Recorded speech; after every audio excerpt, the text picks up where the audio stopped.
안녕하세요. 오늘도 사연 살롱을 찾아주셔서 감사합니다. 저는 결혼 12년 만에 중지부를 찍고 현재는 누구보다 자유롭게 살고 있는 30대 후반 여성입니다. 아이는 초등학교 다니는 쌍둥이 딸이 있고요. 그래서 현재는 저까지 여자 셋이 시끌벅적하게 살고 있어요. 뒤늦게 처자식의 빈자리와 소중함을 깨달은 남편이 최근까지도 울며 불며 매달리긴 했지만 받아주고 싶은 마음 1도 없고요. 헤어질 때도 그렇게 깔끔하게 헤어지지 못했어요. 이혼 전에는 입만 살아서 자기가 엄청 쿨한 사람이라는 듯 입방정을 떨던 남편이었는데 진짜 헤어질 때는 그렇게 찌질할 수가 없더라고요. 그렇다고 제가 억지를 부리며 남편의 것을 뺏을 생각은 애당초부터 없었는데 그럼에도 불구하고 제가 유리하게 이혼이 성사된 건 사실이었어요.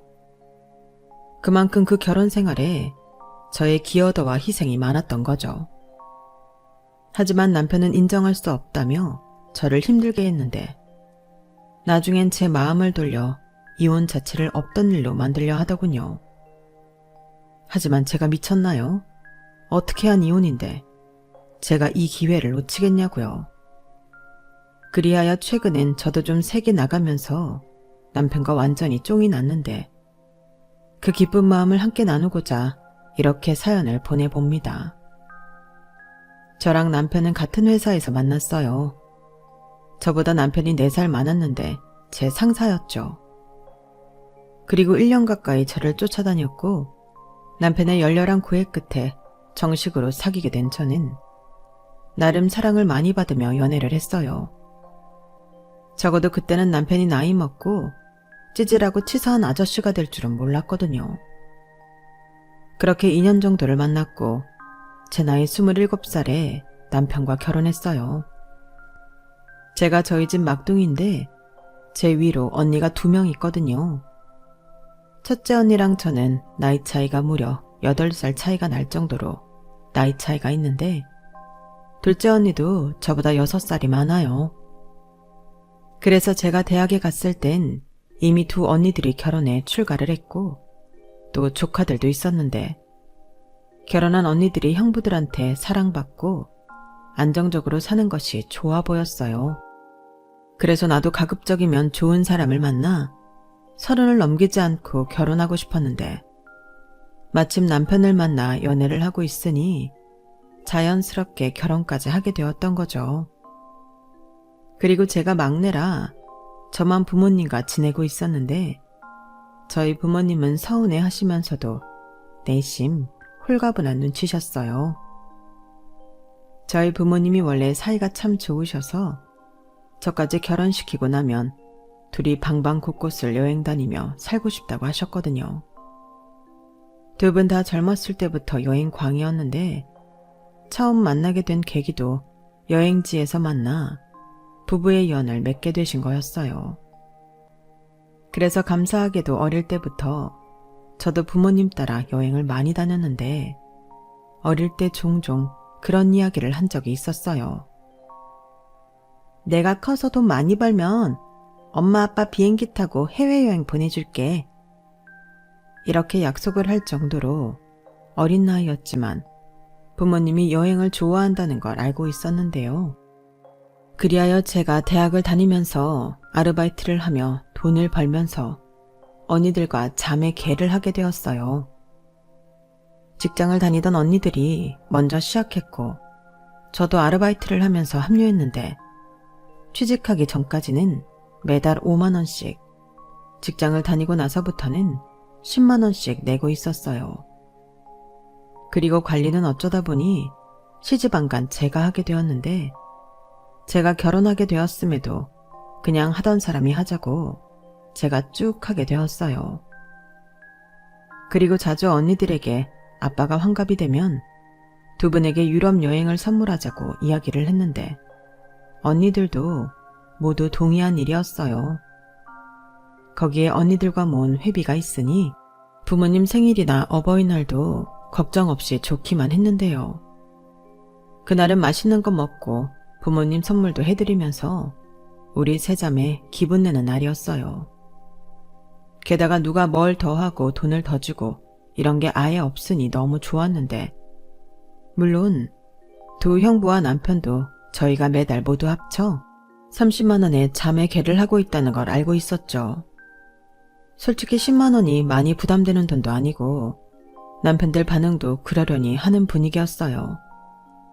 아니, 오히려 좋았다고 생각했는데요. 장인 장모님한테 뭘 해야 할지 모를 텐데 저희 자매는 회비를 걷어 그걸로 다 해결했으니 어찌 보면 남편들 입장에서도 고마울 거라고 생각했어요. 물론 큰형부는 우리 중에 나이도 제일 많고 부모님을 일찍 여의어 저희 부모님에게 더 잘했는데, 그래서 아무 날이 아니어도 저희 부모님을 모시고 가까운 거리 나들이도 다녀오고 외식도 자주 하며 신경을 많이 써줬어요. 그 모습을 보며 은근히 저도 우리 남편도 큰형부 같았으면 좋겠다고 생각했는데, 저희 남편도 막내인지라 그런 부분에서는 둔하더라고요. 하지만 그건 어쩔 수 없는 거라 생각하며 서운해하지 않으려 했는데, 작은 형부도 굳이 나누자면 그런 류의 사람이었거든요. 그렇게 저는 결혼했고 남편도 저희 집의 막내 사위가 되었어요. 그리고 동시에 저도 시댁의 막내 며느리가 되었는데요. 남편 위로는 3살 위인 아주버님이 계셨고 제 위인 손윗 동서, 즉 형님도 계셨죠.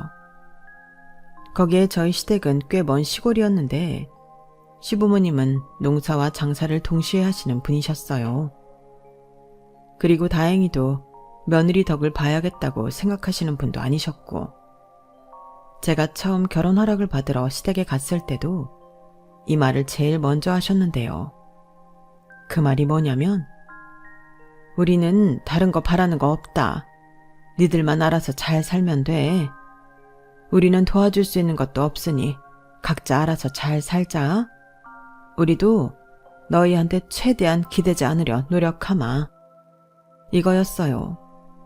그 말을 듣는데 걱정했던 거랑 너무 달라 어색하게 웃기만 했던 것 같았는데, 시부모님은 그 말을 지키시는 분들이었죠.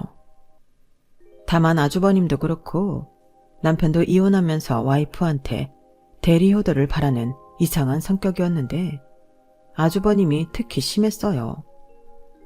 그래서 형님이 마음고생을 많이 했죠. 동서는 좋지? 서방님은 동서한테 며느리 둘이 어쩌고 성교 안 하잖아. 네? 며느리 둘이요? 그런 걸 누가 해요? 누가 하긴 내 남편이 하지.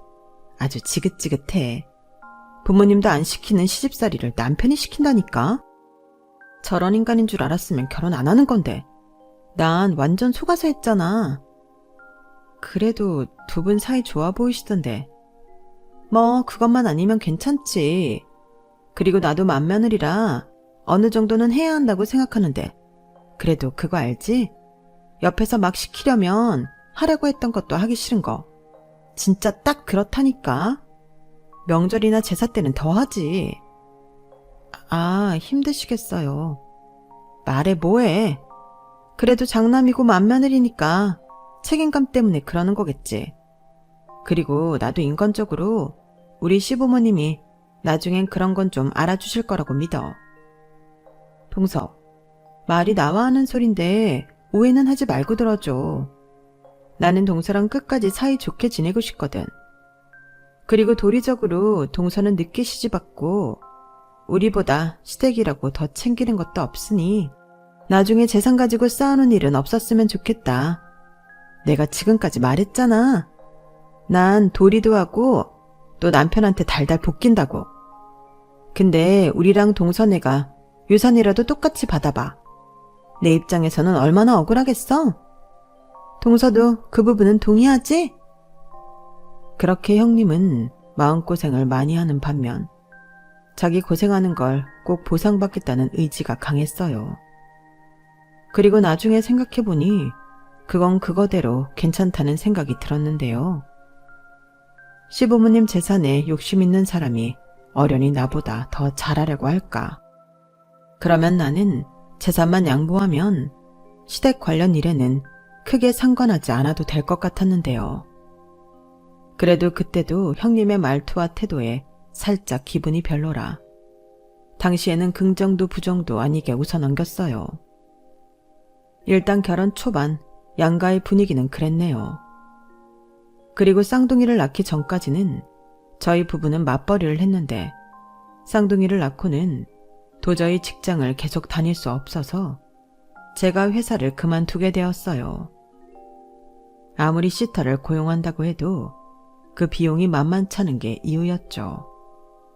아이가 둘이다 보니 시터 이모님에게 드리는 비용도 달랐는데 그 돈이 제가 버는 돈을 고스란히 시터 이모님에게 들어야 하는 수준이었어요. 그래서 그렇게 남는 것도 없이 남의 손에 애 맡기고 사느니 엄마인 내가 애들을 보는 게 낫겠다고 생각이 들었는데 그 당시엔 남편 연명이 결혼 전보다 올랐기에 아이들이 커서 어린이집에 가기 전까지는 외벌이를 하자고 부부가 합의를 봤어요. 그러니 그때부터는 제가 남편한테 돈을 받아 생활하게 되었는데요. 그전에는 각자 수입이 있었으니 공동 생활비를 내고 그 생활비만 제가 관리했다면 제 수입이 없어진 후에는 저는 공동 생활비를 낼 수 없으니 그게 살짝 고민이었어요. 그때까지 남편의 인성을 믿었지만 돈을 벌다가 돈을 벌지 않으니 남편 돈으로 살면서 눈치 보고 무시당할까 걱정이 되었거든요. 그래서 직장을 그만두는 문제로 남편과 상의할 때 돈 얘기를 많이 했는데 남편이 대수롭지 않다는 듯 먼저 이렇게 말했어요. 뭘 그렇게 심각해. 내가 내 카드값이랑 보험비, 핸드폰비 같은 거 빼고 나머지는 자기 다 줄게. 자기가 거기에서 생활비 쓰고 자기 필요한 것도 하고 그렇게 하면 되잖아. 정말? 그럼 나야 고마운데 자기가 괜찮겠어? 안 괜찮을 게 뭐가 있어. 자기 뭐 집에서 놀고 먹고 싶어서 회사를 그만두는 거야? 아니잖아. 나 그렇게 후진 사람 아니거든. 우리 형수도 전업주부야. 알지. 근데 요즘 남자들은 맞벌이 하고 싶어 하니까. 자기는 지금까지 나랑 같이 한 세월이 얼만데 나를 몰라? 맞벌이 하면 좋기야 하지.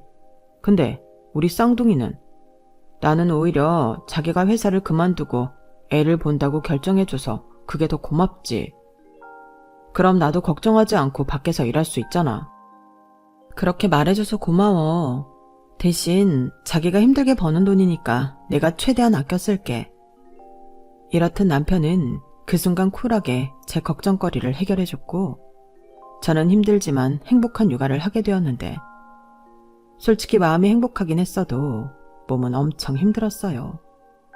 아이들이 동시에 먹고 싸우는데 하루 종일 허둥거리는 기분이 들었죠. 그때 친정 언니들이 도움을 많이 줬어요. 아무래도 저보다 육아 선배들이고 막내 동생이 쌍둥이를 낳아 힘들 거라는 걸 잘 알아서 직장을 다니고 개인 가게를 하고 있음에도 휴가를 내고 장사하는 시간 좀 짬을 내어 저와 조카를 돌보겠다고 저희 집에 자주 왔는데 그렇게 정신없이 아이를 키우며 살다 보니 2년이란 시간이 순식간에 흘렀어요. 그 사이 아이들은 예쁜 짓도 많이 하고 어린이집에도 다니며 예전보다는 훨씬 인간적인 삶을 살 수 있었는데 문제는 제 취업이었어요. 아이들이 어린이집에 다녀도 하원 시간이 생각보다 빨랐고 그 시간에 퇴근할 수 있는 직업이 마땅하지가 않아서 고민을 했는데 남편은 계속 아이를 봐도 괜찮다고 했지만 스스로 용납이 되지 않았어요.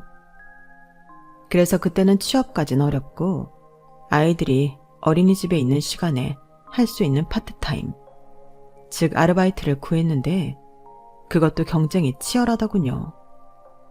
저 같은 작은 금액이라도 벌어보겠다는 애기 엄마가 많았거든요.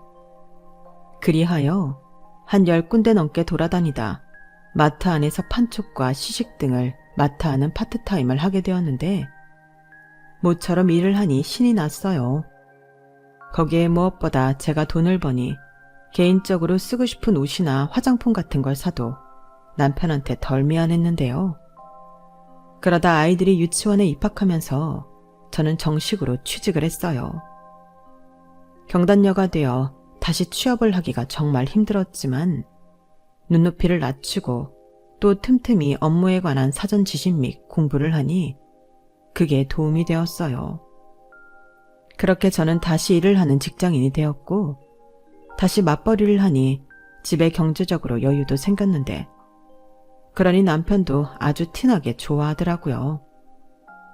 말로는 와이프가 능력이 있다는 것이 증명되어 좋다고 하지만 저도 척하면 척인데 그 말을 믿진 않았죠. 그래도 사람 마음이 다 똑같지 하며 그런 남편의 마음도 이해했던 저였는데 그간 짧지 않은 시간 외벌이로 힘들었을 남편을 위해 제 첫 월급이 나오는 날 남편 용돈도 두둑하게 챙겨줬어요. 그러면서 다시 각자의 수입은 각자 관리하고 생활비와 아이들 교육비를 추가로 우리 부부가 공동으로 내기로 하면서 제가 남편에게 월급 통장을 돌려줬는데 그때는 남편이 좋아서 입이 아주 귀에 걸리더군요. 물론 저도 사람이라 이참에 제가 경제권을 모두 갖고 돈을 관리하고 싶은 마음이 없진 않았어요. 하지만 저도 돈 버는 게 힘들다는 걸 알고 또 자기가 번 돈, 자기가 관리하는 게 맞다 싶어 남편에게 월급 통장을 돌려줬는데 그 후에 엄청난 일이 벌어질 거라는 건 알지 못했어요. 그리고 다시 맞벌이 부부로 돌아가면서 유치원에 다니는 아이들이 갑자기 아프거나 둘 다 야근을 해야 할 때면 발을 동동 구르며 친정 식구들에게 의지하며 지냈는데 그때까진 큰 불만은 없었어요. 다른 사람보다 행복하다고는 말하기 어려워도 다른 사람만큼은 산다는 그런 생각으로 살았거든요. 그러다 아이들이 초등학교에 입학했고 그때는 진짜 죽을 맛이었는데 학교 가면 더 수월해질 줄 알았더니 그게 더 문제였어요.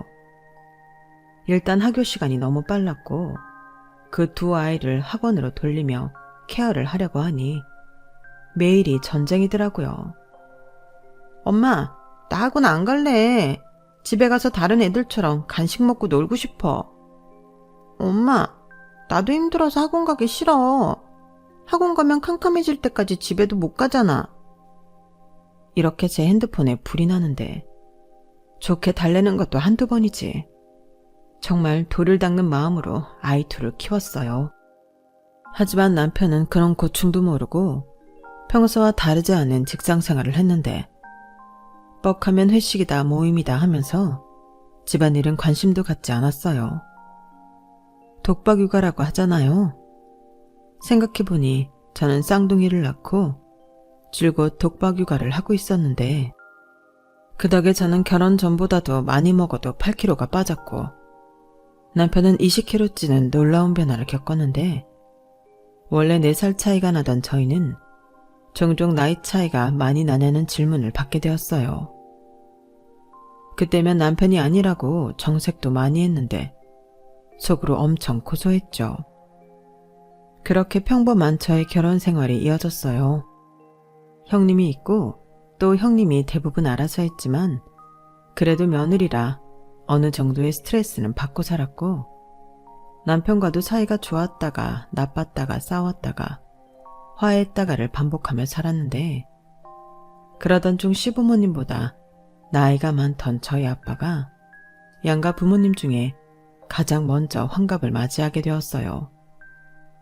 그리고 저희 자매는 기쁜 마음으로 저희들이 모은 회비를 사용해 친정엄마까지 해서 두 분이 동유럽 투어를 다녀올 수 있는 여행을 계획했는데요. 패키지는 힘들 것 같아서 두 분이 다니시되 안전을 위해 현지 여행사에서 문의해 전담 한국어 가능한 가이드까지 붙여 6박 7일 여행 코스를 짰는데요.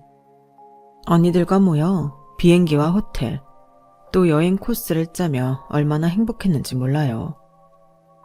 물론 정말 많은 돈이 한꺼번에 나가야 했지만 두 분이 프라하 성에서 야경을 보며 행복해하실 모습을 상상하며 설레는 마음으로 저희 부모님 맞춤 여행을 계획했는데 다행히 그간 자매들이 모은 회비가 상당히 많아 추가 비용이 들지 않았어요. 그리고 이윽고 식구들끼리 친정아빠 환갑을 맞이해 밖에서 외식을 하는데 남편이 걱정이 되었는지 물어보더라고요. 아니, 내가 그동안 신나게 나랑 언니들이 모은 돈으로 해외여행 보내드릴 거라고 몇 년을 떠들었는데 이 사람은 이제 와서 이걸 또 물어보지 싶었는데 그래도 좋은 날이니만큼 남편한테도 저희 자매가 준비한 여행에 대해 설명을 해주었죠. 그러자 제 말을 듣고 입이 떡하고 벌어졌던 남편이었는데 저는 그게 일종의 놀라움 같은 감탄이라고 생각했죠. 그런데 그게 아니더군요.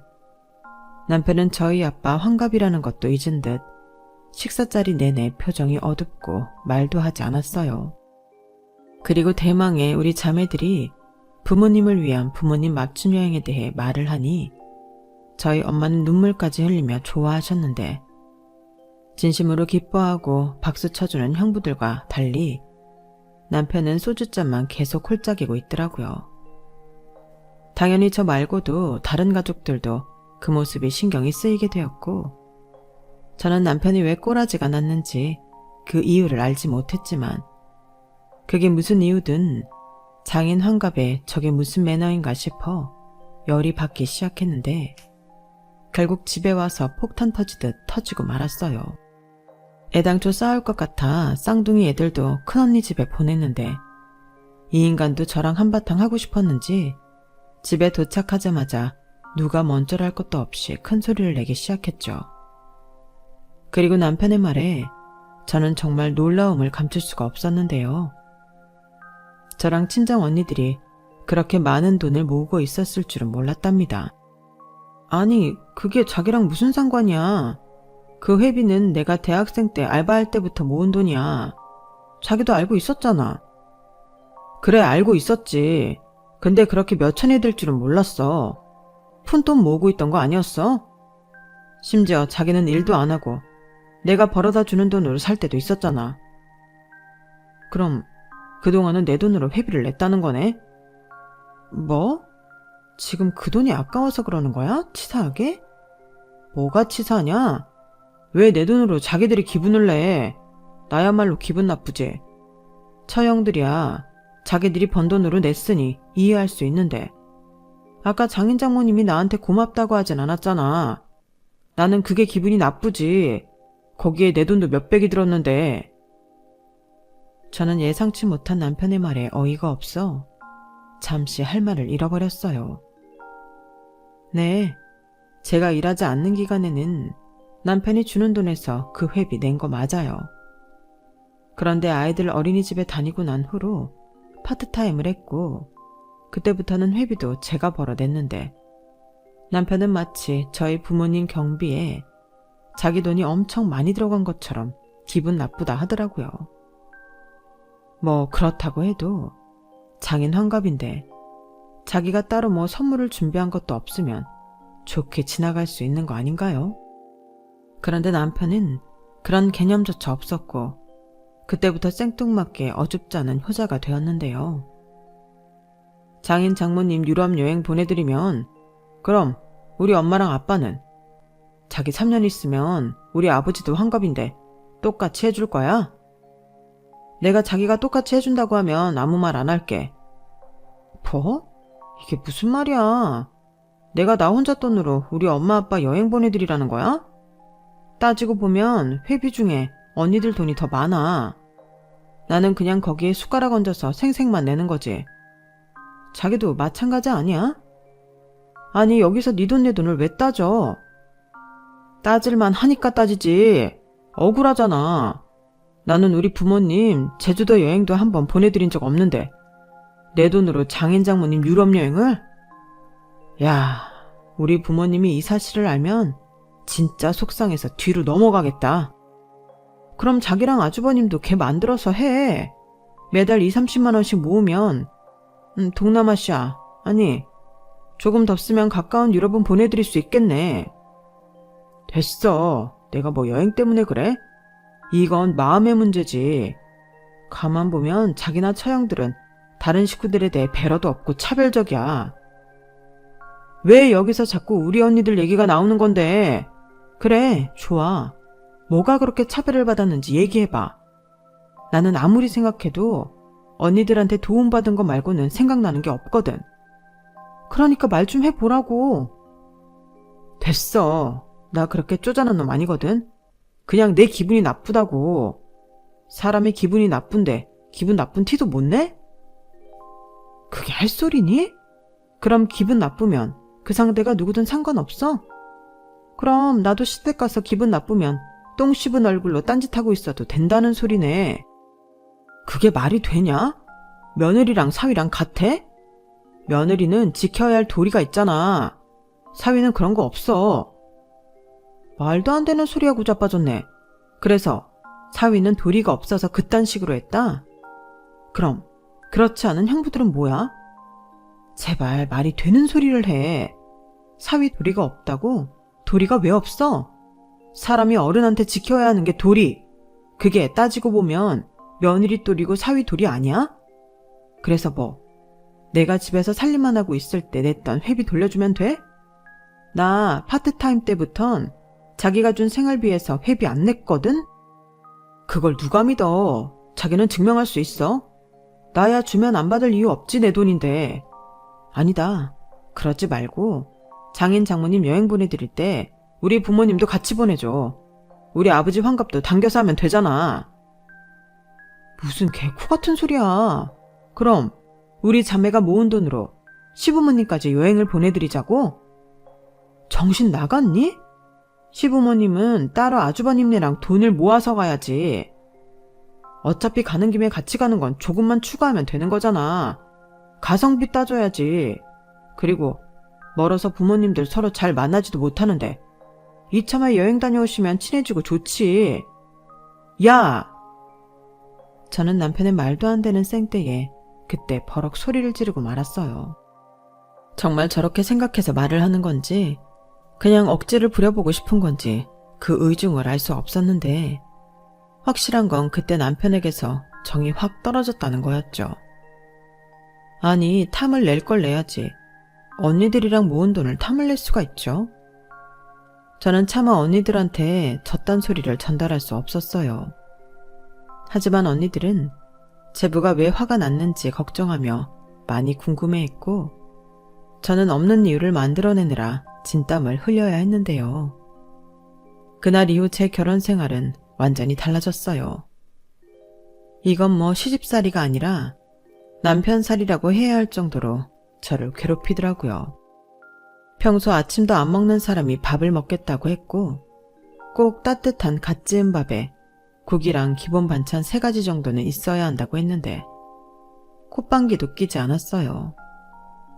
지나나나 아침에 일어나 출근 준비하기 바쁜데 무슨 밥이냐고 정 먹고 싶음 우유에 시리얼 말아서 먹고 가라고 했는데 자기는 저보다 무려 1시간이나 늦게 일어나고 지 몸 하나 준비해서 나가지만 저는 애들 등교 준비까지 정말 전쟁이 따로 없거든요. 그런데 거기에 갓 지은 밥으로 아침상까지 차리라니 말도 안 되는 소리였어요. 참고로 저희 딸들은 아침을 먹으면 속이 안 좋아 과일이랑 요거트 정도로만 아침을 해결하고 가는데 만약 애들이랑 똑같이 일어나 그거라도 먹겠다고 하면 챙겨줬을 겁니다. 거기에 걸핏하면 화장실이 왜 이렇게 더럽냐. 회사 화장실보다 우리 화장실이 더 더럽다며 힘들어 죽겠다는 사람한테 화장실 청소를 하라고 등 떠밀고 원래 재활용 쓰레기 버리는 건 남편 담당이었는데 그딴 거나 하니 제가 자기를 무시하는 거라며 쓰레기도 안 버리겠다고 하는데 참는 것도 한계가 있었어요. 그리고 자기 형수에 비하면 저는 정말 자기 부모님한테 하는 게 없는 것 같다며 하루에 한 번씩 시댁에 문안인사 문자를 드리고 자기한테 검사를 받으라고 하는데 그 말을 들었을 땐 진심으로 저게 미쳤나 싶어 살기 어린 눈으로 남편을 쳐다봤었죠. 그렇게 사람을 짜증나게 하고 못살게 굴더니 결정적으로 자기는 기분이 나빠서 제가 회사를 그만둔 시간만큼 생활비를 주지 않겠다고 하더군요. 거기에 파트타임은 끼면 안 되니 정확히 5년 동안 생활비와 아이 교육비를 주지 않겠다고 선언했는데 그땐 저도 완전히 뚜껑이 열려서 이렇게 말했어요. 내가 놀았어? 나는 그때 내 개인적으로 쓰는 돈 없이 생활비 쓰고 애들 키웠어. 전세자금 대출금이랑 공과금도 내고 살았잖아. 그거 다 알면서 어떻게 그런 말을 해? 그럼 나더러 혼자 벌어 그걸 다 하라고? 그럼 생활비 안 내놓는 대신 내가 했던 대로 자기가 살림하고 애들 키울 건가 보지? 그래, 나도 돈 안 벌고 집에서 애나 보고 쉴 수 있으면 5년 동안 쉴래. 나는 뭘 위해서 그동안 참고 돈을 번 거야? 장인 장모님 여행 보내드리려고 그랬나? 뭐? 진짜 치사하다. 아니 그 정도까지 찌질하면 그건 정신병이지. 됐어, 관둬. 생활비랑 애들 교육비도 안 주고 싶은 거지? 그럼 내가 왜 자기랑 살아야 할지 모르겠네. 헤어지자. 다 참, 그렇게 말하면 내가 무서워할 줄 알아? 아니, 이왕 모은 그 돈에 우리 부모님까지 껴서 여행 보내드리자고. 아님 내 몫을 달라니까? 그럼 나도 그 돈 받아서 우리 부모님한테 효도나 해야겠다. 며느리는 친정시댁 차별하니까. 진짜 끝까지 유치하게 이럴래? 정말로 그 돈 받길 원하는 거야? 당연하지. 자그마치 5년치 회비야. 내가 계산을 해봤는데 매달 10만 원씩 내는 거라고 했지? 그럼 딱 600만 원이네. 계산을 할 거면 똑바로. 나 파트타임하고 나서는 생활비에서 회비 안 냈거든? 그럼 5년이 아니라 2년이야. 240만 원이네. 에이, 그렇다는 증거 있어? 있지. 통장에 다 찍혔는데. 가만히 있어봐. 내가 보여줄 테니까. 저는 너무 열받아서 떨리는 손가락을 겨우 붙들고 제 개인 계좌에 로그인을 했어요. 그리고 그때 당시 파트타임으로 번 돈과 그 통장에서 이체한 내역까지 꼼꼼하게 챙겨서 보여줬는데 정작 눈에 불을 켜고 봐야 할 남편은 보는 둥 마는 둥 하더군요. 애당초 5년이라고 우길 생각이었던 거예요. 그런 마음을 모를 저도 아니었죠. 그래서 내친 김에 남편 계좌로 바로 240만을 보내줘버렸는데 남편이 자기 핸드폰에 뜬 알람을 보고 아무 말도 못했어요. 입금한 거 확인했지? 이제 우리 엄마 아빠 여행에 자기 돈 10원도 한 장 안 들어갔으니까 그만 떠들어. 그리고 나 이혼하겠다는 거 그냥 하는 말 아니거든? 생활비도 못 주겠다는 남편이랑은 더는 살고 싶지 않으니까 그런 줄 알아. 그런 줄 알라고 하면 내가 뭐 순순하게 이혼해 줄 줄 아냐? 그리고 믿지 않겠지만 나는 돈 때문에 그런 게 아니야. 웃기고 자빠졌네. 돈 때문에 그런 게 아니라고? 너는 양심도 없냐? 돈 때문에 그런 거 다 알거든? 어디 그 돈으로 효자노릇 잘해봐. 저는 그렇게 말하고 아무런 미련도 없이 제 짐과 딸아이 짐을 쌌어요. 처음엔 딸들도 당황하고 엄마 그러지 마. 엄마 화났어? 우리 어디가? 이런 식의 말을 했는데 제가 너무 힘들어 언니들에게 SOS를 치니 언니와 형부들이 바로 저희 집으로 들이닥쳤죠. 그리고 상황을 몰랐기에 언니들이 둘이 싸웠냐며 저를 말리려 했지만 제가 그간 있었던 일을 말하려 하는 순간 남편이 성질을 버럭 내며 집을 나가더군요. 도둑이 지발절인 거죠. 그러면서 그날 저녁 문자로 저에게 뭐라고 한 줄 아세요? 제가 치사하게 친정 식구들을 불러 자기를 곤란하게 만들려 했답니다. 그래서 자기는 오기가 생겨 더 이혼할 생각이 없고 애들도 넘겨주지 않을 거라고 했는데 저는 그 문자 보자마자 변호사 사무실 쫓아가 이혼 상담 받았어요. 아빠 노릇이라고 돈 벌어다 주는 것 말고는 없었고 거의 저 혼자 미혼모처럼 아이들을 키웠는데 딸들을 뺏길 수 없었거든요. 그리고 고민하다 시부모님에게도 연락을 드렸어요. 어머니, 죄송한 말씀을 좀 드려야 할 것 같아서 고민 많이 하고 전화드렸어요. 왜?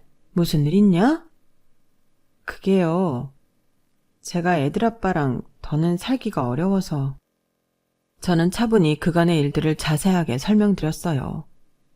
그러면서 감정이 올라와도 남편에 대한 나쁜 말은 최대한 하지 않으려 노력하며 팩트만 전달했는데 시어머니가 아무 말씀도 안 하시더군요.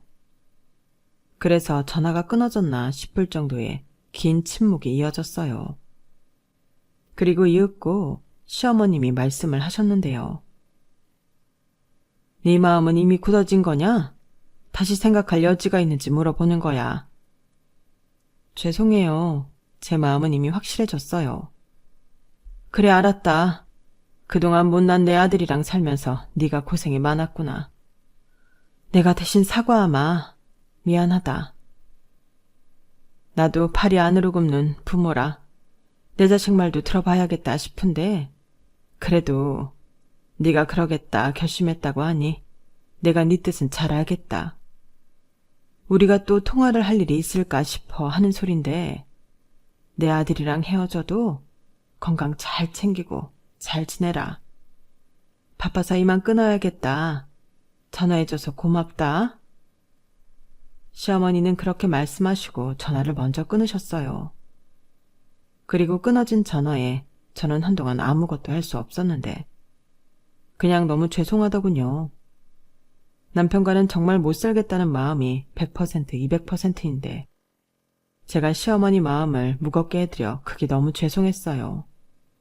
하지만 이혼하는 마당에 이제 나는 며느리도 아니니 연락할 필요 없다. 그러기는 싫었는데요. 그렇게 저는 이혼 소송을 진행했고 그때까진 막내딸의 이혼에 대해 알지 못했던 친정 부모님은 꿈에 그린 동유럽 여행을 떠나셨어요. 제가 언니들에게 친정 부모님 돌아오면 그때 말씀드리자고 했거든요. 그리고 저는 큰언니 집에 애들이랑 있었는데 당시 큰언니가 몸 상태가 나빠져 1년의 휴직계를 냈고 그 덕에 언니가 저희 아이들 케어까지 하게 되었어요. 언니 미안해. 언니 쉬고 싶어서 낸 휴가인데. 됐어. 뭐 옛날 같은 갓난아이도 아니고. 너 회사에 가 있는 동안인데 내가 내 조카들 못 볼까봐? 나도 무료하지 않고 좋아. 내가 딸이 없잖냐? 아들만 둘을 키웠더니 재미 하나도 없었는데. 예빈이 예솔이 보고 있으면 너랑 은혜 어릴 때 생각나서 재밌어. 그래도 이러려고 이혼하겠다고 한 건 아니었는데 나 호텔 가도 돼. 개 풀 뜯어먹는 소리 한다. 너 혼자면 몰라도 애들이 어떻게 호텔 생활을 해. 됐고 미안하면 얼른 그놈의 이혼 끝내버려.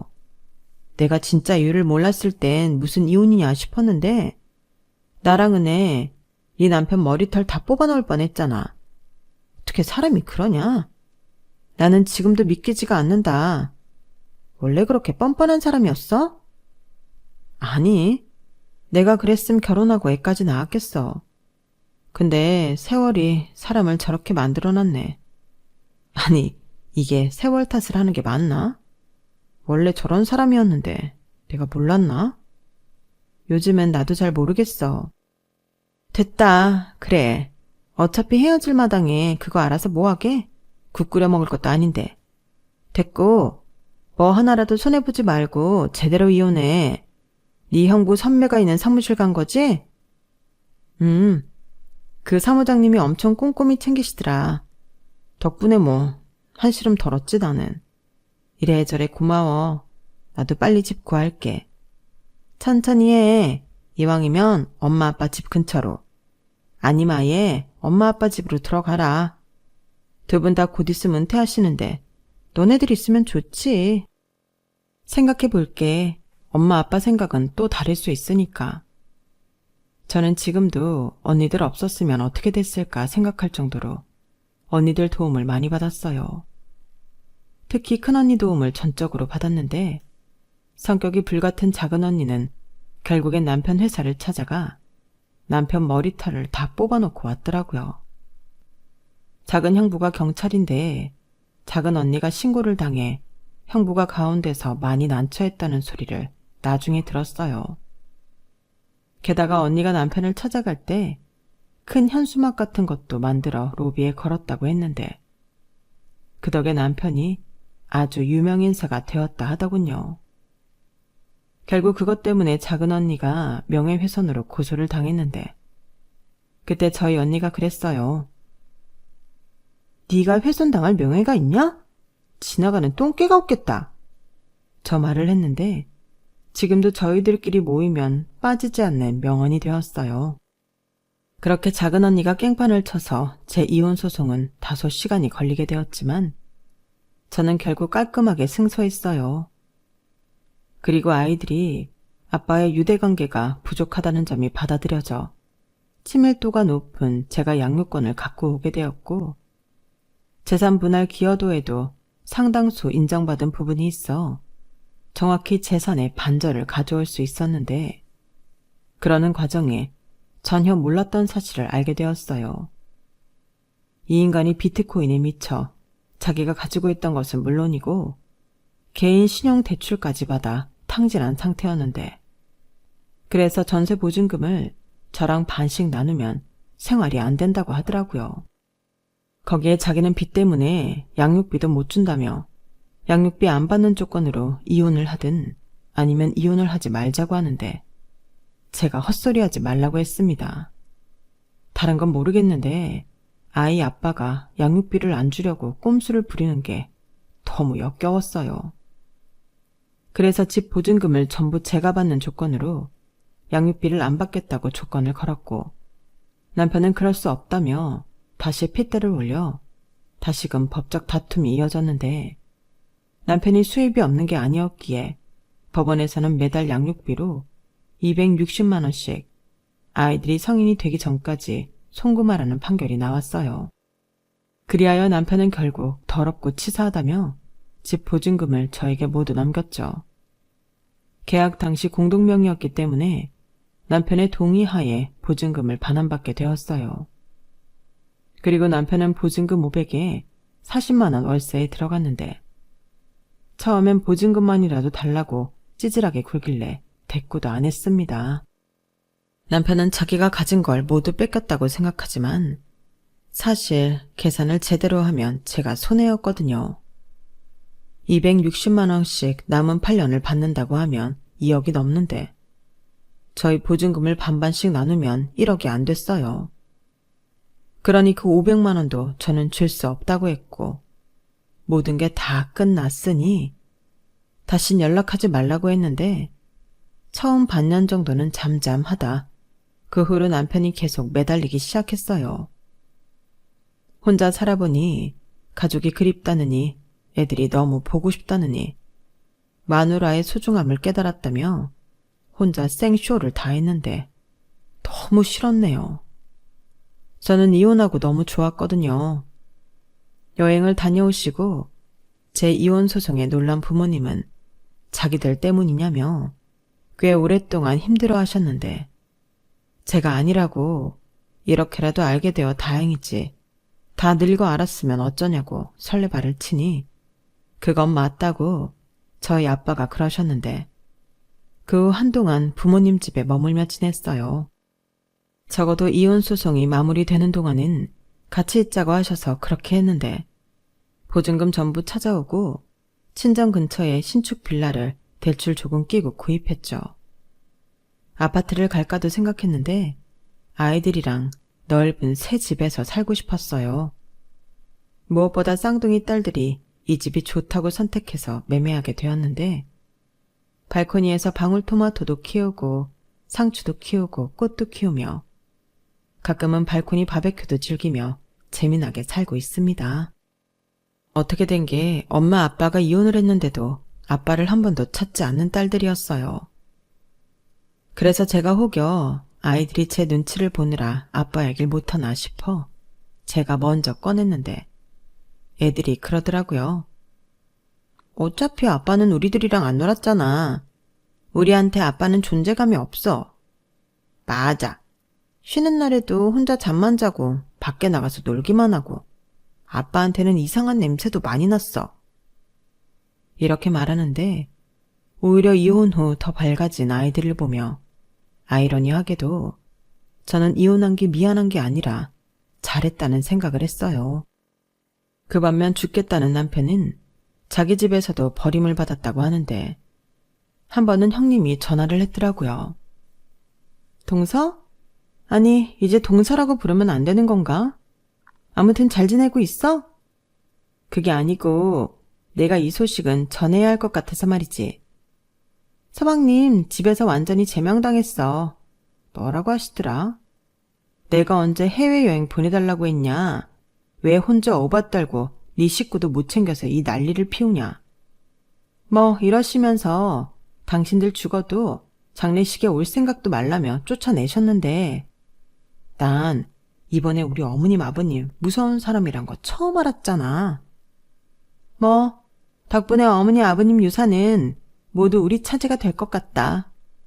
고맙다고 이 말하고 싶었어. 이제 형님 동서지간은 아니지만 잘 지내. 더 멋진 사람 나타나면 연애도 하고. 그럼 끊는다. 형님은 저 말을 신이 나서 저에게 하셨는데 나중에 남편이 뭐라 변명하는 말을 종합해 볼 때 돈이 없어 자기 집에 손 벌리러 갔다가 완전히 제명을 당한 거더라고요.